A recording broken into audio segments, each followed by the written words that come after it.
Just a reminder to all hikers and bikers and all that stuff. You come out to these beautiful places. It's one thing to leave a little bit of food scraps that are left over. The animals will eat that and everything else. But when you leave a place, remember what you came in with. Pack up and take out your trash, at least to wherever the locals dump it. Getting out to the main road.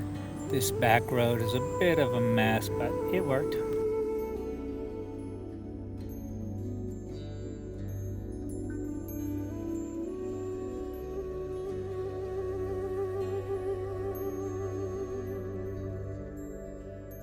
Okay, I'm going to take a quick few seconds to talk about a few things. I just had to push it up this little hill, so I figure I may as well take advantage of it and talk here for a second. Things that are going on is, well, since, as you see again, no sun. So no matter how good your solar panel is, you're not going to get, that great of stuff. People are going to talk about where I have my solar panel on the back of the bike, everything else. Well, over the years, this is the place I found it's the best. It still gives me the visibility of the orange bag for cars coming at me to be able to see me really well. It's up top. It's about as flat as can be. Okay, the flags, I need to get the flags higher so they get a little bit less shade going on the solar panel. But in general, the consensus of where the solar panel is, the angle it is and everything, according to all their instructions and everything, should be giving me the best it can. But like I said, you look around, cloudy skies, you're not going to get a huge thing. Last night I got about a little over 10%, enough to tap off the phone. I'm looking at a 60% phone right now for the day. So I find now I don't charge the phone all the way. When I stop somewhere in the morning, if I can get a plug, the phone will charge really quick on the fast charger within 15 to 20 minutes, but your power bank takes forever to charge.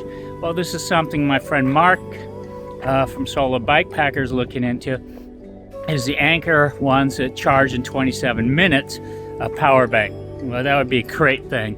So I'm hoping when I get to him, I'm actually going to find one of these power banks, do the power bank, and be able to have some of these issues with power, so I can make better videos, make longer stuff, have the stuff to be able to watch and do all the things I need to do living on the road a little easier. Just about every road in this area has one of these gates going in. Oh, marriage. It has one of those gates, as you can see out there, little graveyard things. They're here everywhere. Oh, I'm going to have a lovely wedding procession past me. That should mean some good cars for a bit. I haven't figured out yet if these are family temples, family grave sites, what they are. But there's a lot more of them than there used to be. The dates on them says when they were built or refurbished. Pretty recent. But there are grave pieces inside there, and there's also a temple. So I'm assuming it's just a combination of the two.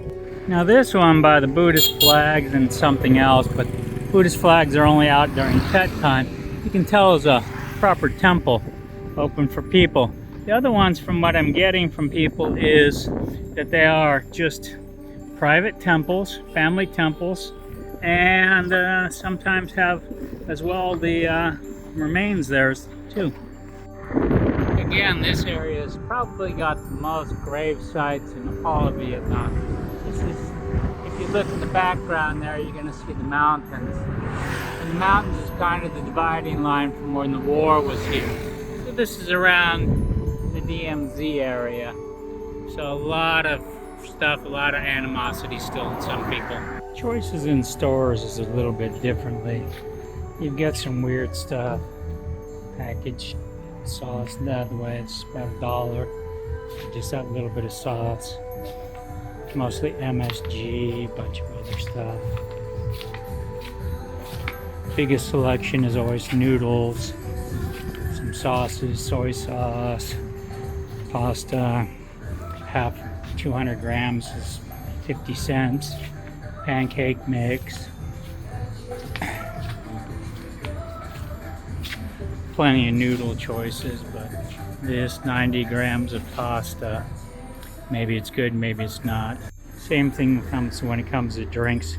Choices can be either good or very limited. Depends on what you want.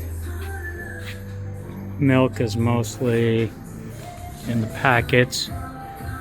Pre-shelf milk, not fresh milk. Sports drinks, yay. Must be getting close to lunchtime.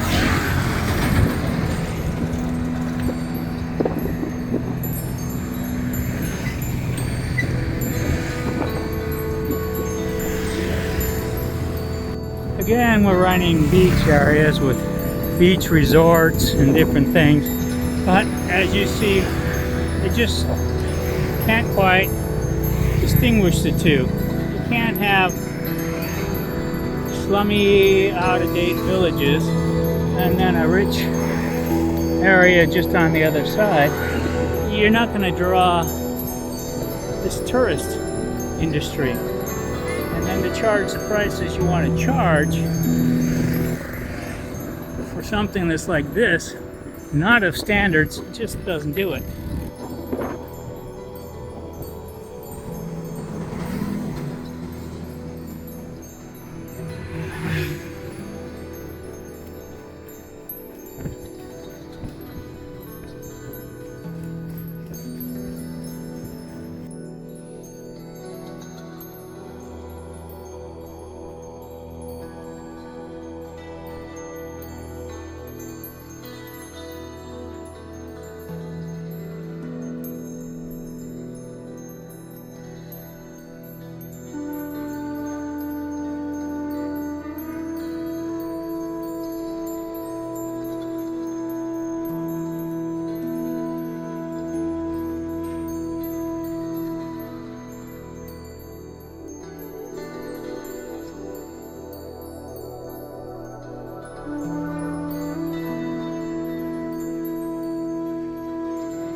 Seems like today's story should be the headwinds. And this is why I say I'm looking at how some YouTubers would do it. I would have to say you'd make the story of the day about the hellacious, extreme headwinds. Look at these flags blowing. They're just tearing up. Blah, blah, blah. Oh, it's just a windy day.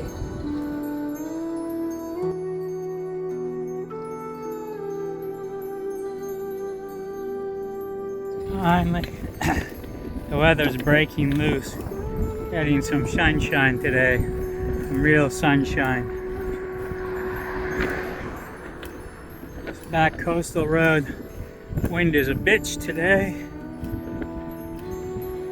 Headwind is about 40-mile-an-hour headwinds. So, makes it slow going, but we're going.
Stop, stop, stop.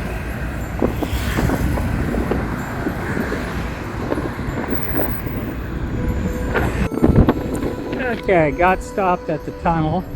Normally, last time I was here, go through it, no problem.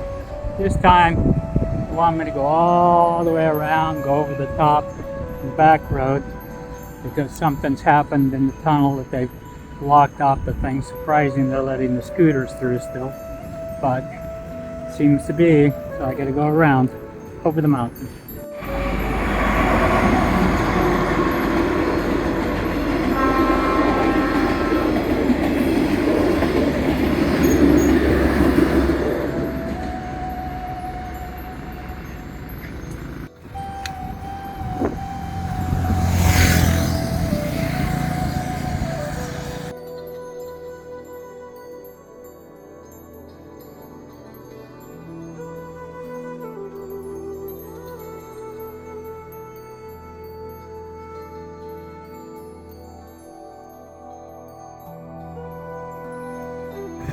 Okay, bad luck again today. The area I'm going to that was supposed to be unbuilt up and have camping and that, unfortunately, is built up with new cities. So, can't do much there. This has a lot of inlets, so the water level is really close to the road. So again, not the greatest for camping. So, this is the time of night I don't like to be pushing on farther, looking for camping, but, well, as we say, take the good with the bad. Okay, camp is going to be here tonight. Just off the road, but not finding much, so take what we can get. Thanks for watching. Please subscribe.